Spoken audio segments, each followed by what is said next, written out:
Welcome to the newest episode of Sports Talk Central. I'm your host, Adit Mahmood, with my normal co-host, Hunter. And today we're going to be talking a little bit mainly about NFL preseason and some recent moves that have been made. And then we'll end up with an extension in baseball. So let's first start with the Ravens and Steelers. What were your thoughts on the Steelers preseason? I'm just glad it's over. I can't sit down and fully watch preseason games. Like I'll watch, a decent chunk, but when it gets to some of the fourth and fifth string guys, it's kind of when I tune out, honestly. But a few players that stood out to me.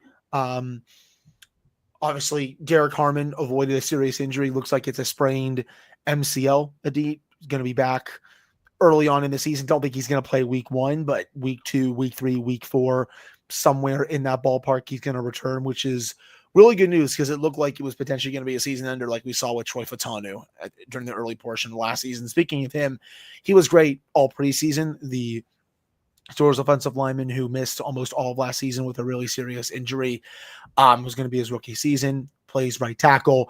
And the three preseason games he played, he didn't give up a single pressure. He's been really good. And again, it's only preseason. You're probably playing against a lot of backups, but it's still encouraging to see going into the season where, he's going to be a big part of the Steelers' short-term and long-term future on the offensive line. Thought Broderick Jones on the at left tackle was fine. It's good that they're finally putting him in his natural position. We just have to see how he does for a full season there. I will say, I think they should have played Aaron Rodgers, DK Metcalf, TJ Watt, at least a series or two during the preseason. You don't have to play them for a quarter. I think that's kind of ridiculous, but I also think you probably should at least get to see those guys for one series just to knock the rust off a little bit. You saw Jalen Ramsey talk about it. He's like, yeah, knock the rust off a bit. I'm ready to go for the regular season. I feel like you could have done that with all three of those players as well. I know why they're doing it. They're veterans. You don't want to risk them getting hurt, but I feel like you still could have done it for a series, in my opinion.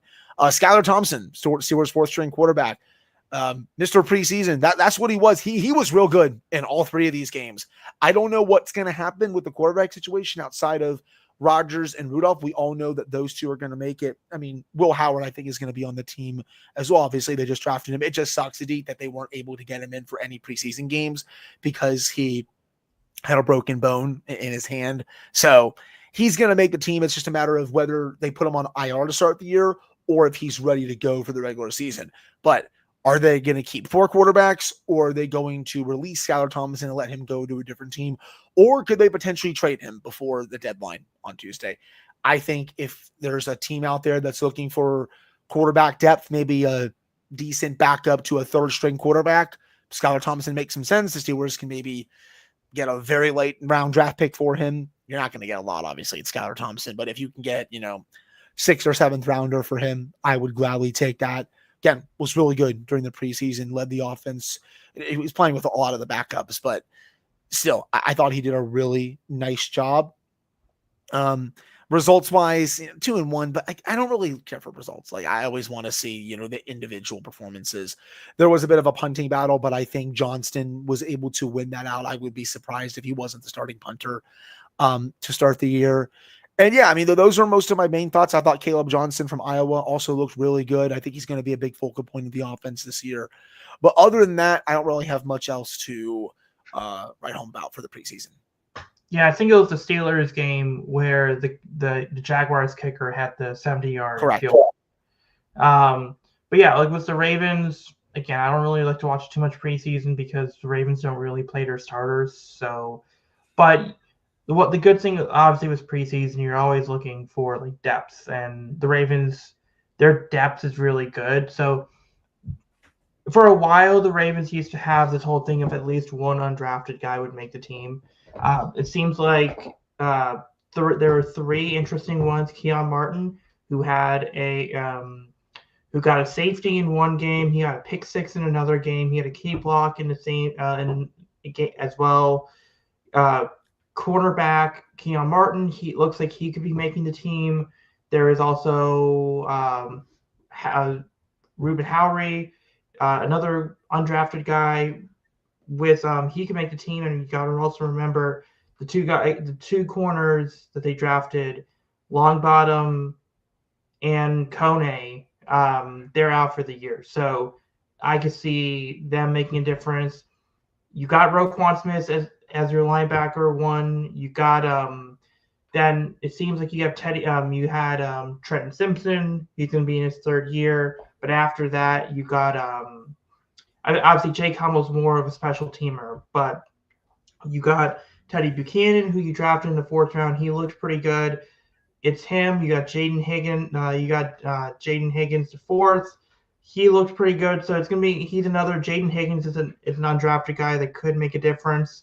So it's gonna be really interesting. And the defense kind of looked good. And that was the thing that there was a big emphasis on turnovers. When they hired Chuck Pagano, that's what he kind of was bringing in as an advisor, trying to create more turnovers.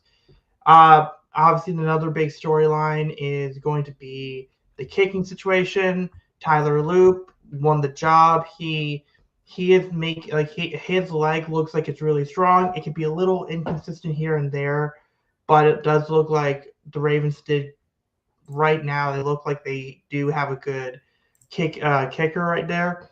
I am a little worried about Jordan Stout. He's not necessarily the punter. He's not Sam Cook. Again, who is, but look out if Jordan Stout starts to struggle a little bit this year. Ravens might be in the market for a punter next year. And if we were talking special teams, LeJonte Wester, who was the slot receiver from Colorado, he was a sixth round pick this year.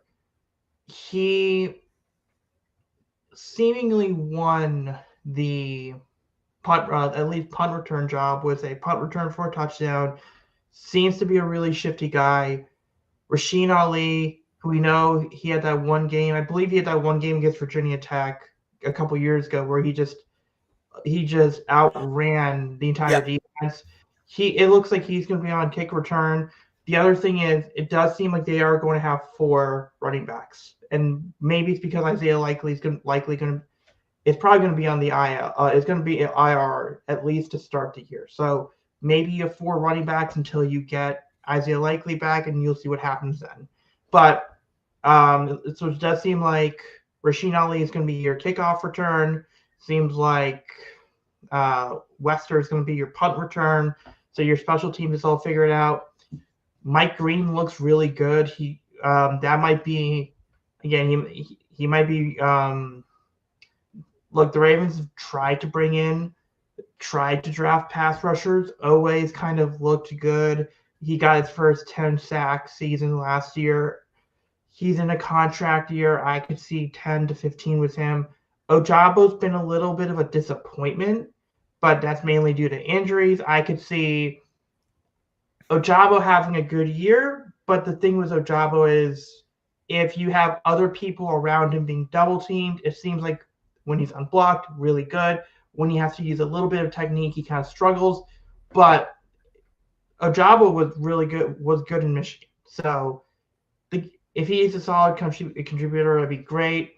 And I actually would be curious to see if they bring back Clowney at some point, just to be like a depth piece. Like you have Clowney and then you have Van Noy, and then you got some younger guys. That would be a pretty good pass rush room. The receivers looked pretty good. I mean, Tylan Wallace, I know he was really good in college. He's basically had to find a role recently. It's taken a while to find a role, but it does seem like he has trust in Lamar. Lamar has trust in him, and the team has trust in him, and he can do special teams as well. Then there's Devontae Walker. He was a big speed. He was basically your Torrey Smith-like receiver last year. He might be in that key third down situation. I don't think he's going to make a big impact because there's so many offensive choices for Lamar, but look out for him this year to have a couple of games where he looks really good or makes a couple of key catches. And then a year or two from now, his role starts to relatively increase. So that, and then Keaton Mitchell looks good. I mean, so it looks like they do have depth. Obviously, the one team that can beat the Ravens, I think, can only beat themselves. I think they have a lot of depth. I think they have a lot of talent. If they beat themselves, it doesn't matter, right? And if you look at what they've done in the postseason the last few years, they've largely beaten themselves. So it is a it is a new. It is going to be interesting what they do there. We do also have some new trades and activity. Let me just briefly go over some of the smaller ones. Eagles and Raiders make a trade. Thomas Booker, the fourth or fifth, and Corian Bennett were traded between the two teams. That's depth. Luke Fortner for Kalen Saunders. That's really depth. Um, Harrison Bryant from the Texans for John Mechie. That was from the Texans and Eagles. That's actually an interesting trade. Um, Devon Villay for a fourth round pick. Nothing much to write about there. Sky Moore was traded to the 49ers, and obviously we know part of that is Demarcus Robinson was suspended for a little bit, and they need some depth at receiver. Brandon Ayuk is also out to start. Yeah, that's what I'm saying. Like they had some issues with receivers. Commanders 49ers, Brian Robinson Jr. got traded to the 49ers. I believe the Commanders have there's a running back they have that's been good. So I think that's what kind of made it available. So he might be the number 2 running back behind McCaffrey. And then Sam Howell was traded to the Eagles. And then the Vikings also signed Carson Wentz. So which one of these moves stood out to you? The Brian Robinson trade is probably the biggest one. I felt like the Commanders probably could have kept him. I understand they're deep at running back, but I feel like,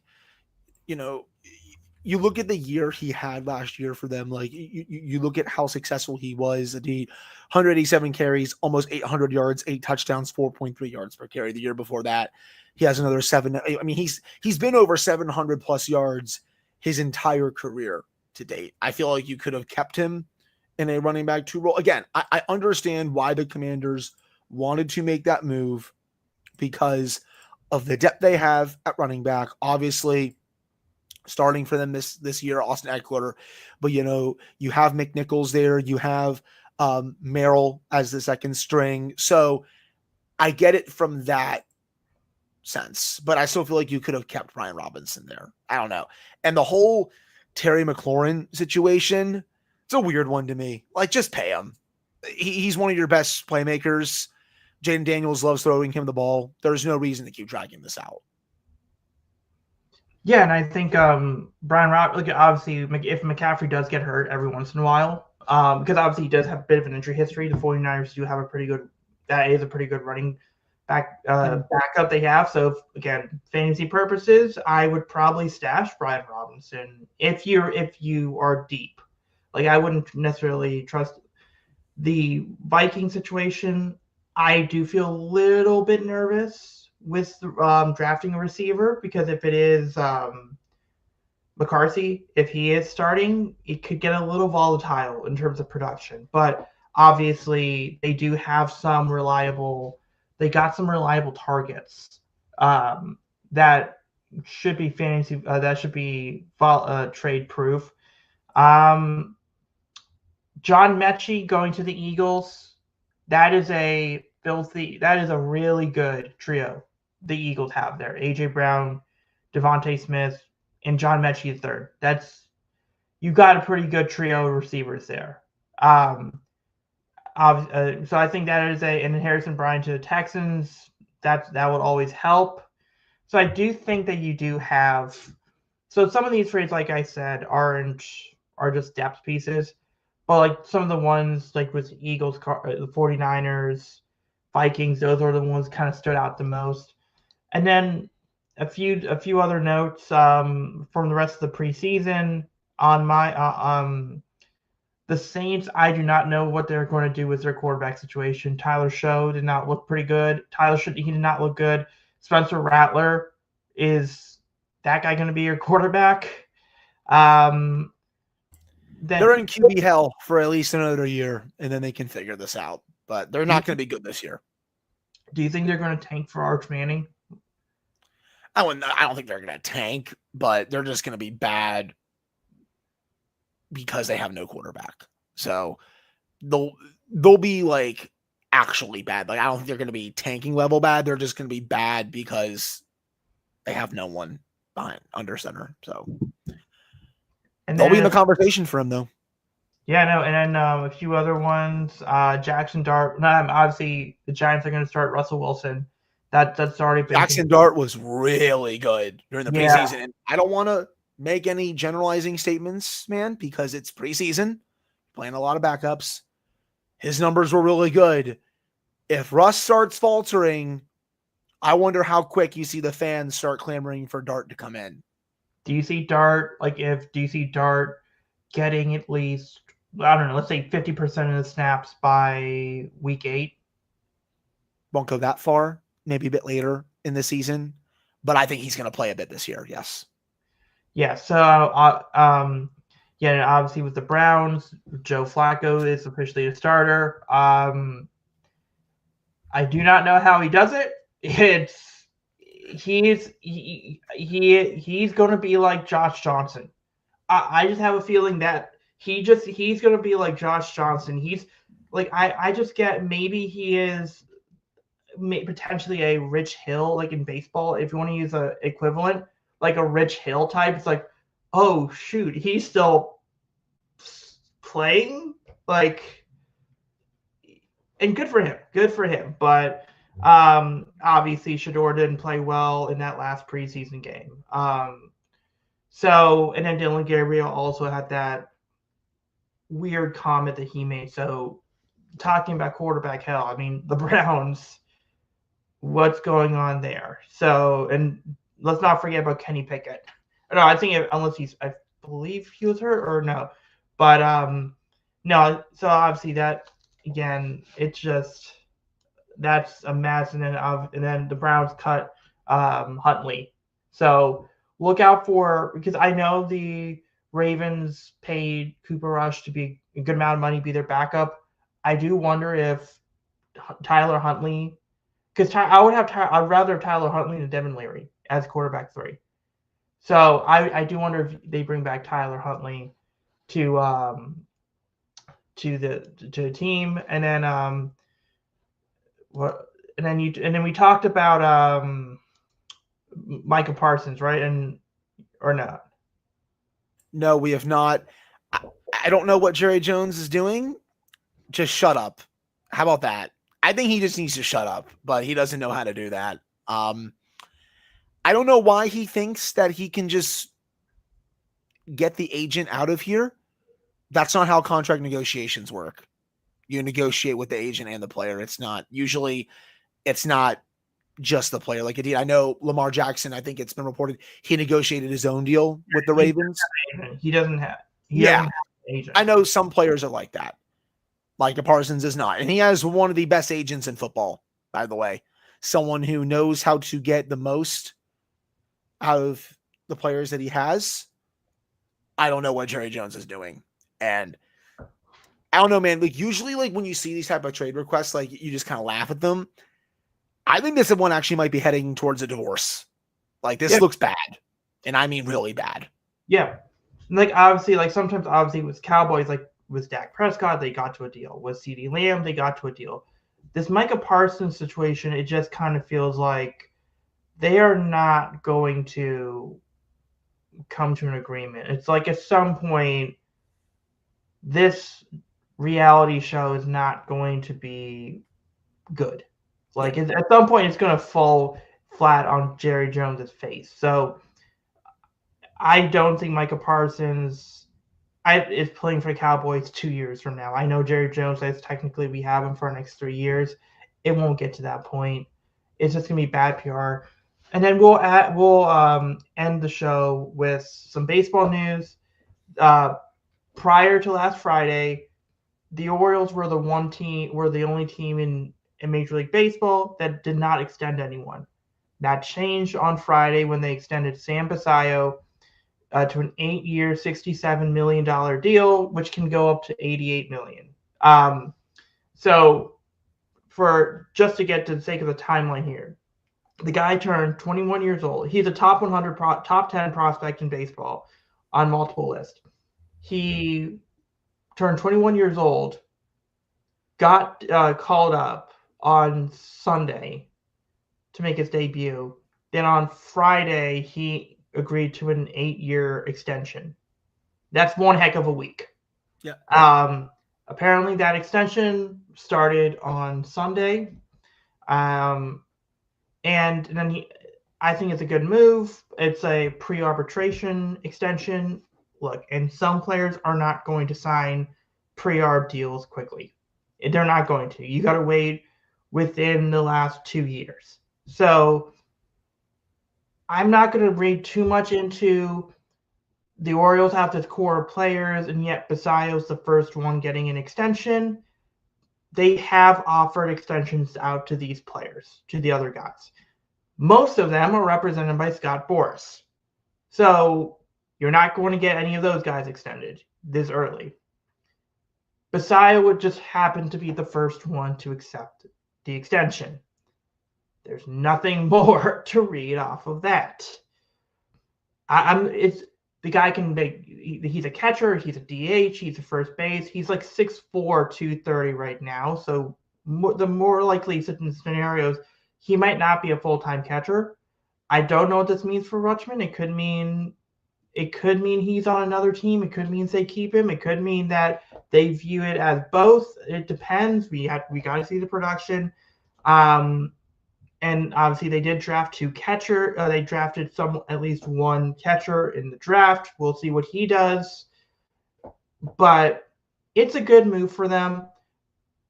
I find it interesting that that Rubenstein was saying he seems to prefer. He wants to get some of these extensions done. He's saying free agency, cool, but I want to see players spend the majority of their careers in Baltimore because guys like Cal Ripken and Jim Palmer, large majority to the entirety of their careers were in Baltimore. That is basically what he wants to see. But yeah, it's a good sign. And I will say this. I think part of the problem, concerns that I had, it was never that they were going to not spend money. It was never that they were going to be not willing for high annual value or meet the market value. My concern has always been that the length of these contracts are going to be on the shorter end because that's what they were doing in Houston. With Basallo, and obviously with Corbin was offered 4 years. With Basallo being offered 8 years, it does seem to indicate that for their own guys that they're willing to go to 8 years or 9 years, or like I wouldn't be surprised if they're willing to go up to 10 to 12 years for Gunnar. So again, that is a very interesting sight to see. Obviously, the Nationals signed one of their own catchers. What was it, 8 years, $50 million? Yes, yeah, I believe so. And I'm still even outside of that, still nervous about the James Wood situation because I want them to lock him up as soon as possible. I know he's been in a massive slump as of late, but when he's on, he's fantastic, and he's been mostly very good this year. So I still want them to get that one locked up as soon as possible, but they still need to get the GM in place, get the manager in place. I'm just ready for this season to be kind of over this point. But yeah, Keibert Ruiz, he was the one that signed the 8-year deal in 2023. It was a bit risky. He needs to be a bit more consistent, though. Yeah, and I'll also say this. I think my prediction this offseason, given the fact it seems like Elias seemed to take a shot at the old ownership, saying that the new ownership has given him the resources to spend the way Elias wants to spend, which has not been the case in Baltimore for a while. And obviously, anything before 2019, Elias wasn't here, so that can't apply to him. I think he was taking shots at the old ownership when he's saying that this new ownership is actually listening to him and allowing him to use those resources. I do wonder if last offseason they got these resources and their strategy was not effective. It would be interesting if they make a quantity of mid-level moves that have a higher success rate but are still better than the moves they made last offseason, and then you kind of work your way up to that big signing. Unfortunately, Felix Bautista, he just got his surgery. He just got surgery for rotator cuff and torn labrum, so he's out until August of next year, which sucks for him because Tommy John surgery 2 years ago, rotator cuff, torn labrum. When you depend on velocity, you don't want to hear one of those three. This guy has heard all three. We'll see what happens. He may have thrown his last pitch for the Orioles. He may have thrown the last pitch for his career. I might be overreacting, and he might be able to reinvent himself as a pitcher 2 years from now and be a better reliever. And maybe he's not the Felix. Maybe he's not the Mountain throwing 102 miles per hour is a nasty splitter. With his, but he can still be a good, effective pitcher. I'll say, I think Trevor Rogers will get extended, and it's also funny saying that because obviously the trade didn't work out in the first couple of months last year. But Hunter, I don't know if you noticed, but he's got a 1.4 ERA in 13 starts this year. Pretty good. Yeah, he had Fairly one. solid. He's got one start where he gave up like 4 runs or 5 runs, and then the rest of his starts were like 2 runs, 0 runs, 1 run, 0 runs, 1 run, 0 runs. Like it is, and he looks better. He's able to pitch. Like the main difference between him this year is he's learned how to pitch with lower velocity when he needs to, but yet he can go to like that 95 to 96 mile per hour fastball when he does have that. So I think they're going to extend him also because he does have his track record isn't great, and he's a free agent after next year. Obviously, we know after next year there's a potential lockout. Does his agent want to get the guaranteed money right now? And also that is going to be an interesting argument for if we do see extensions being made this offseason and early next offseason because of the whole lockout. We're gonna conclude the show on that note. Next week, college football has kind of started already, so we do have Stanford. I think Stanford did lose to Hawaii 23-20. Next week, I believe Virginia Tech starts their season against South Carolina at next Sunday at 3 p.m. And that's just one of the few SEC, ACC matchups. But what are you looking? Are you looking forward to any other matchups next week? Texas, Ohio State. Give me that matchup. I need it. They played in the Cotton Bowl last year. Awesome game. I need the rematch right now. I know different quarterbacks. Arch Manning is going to get the start.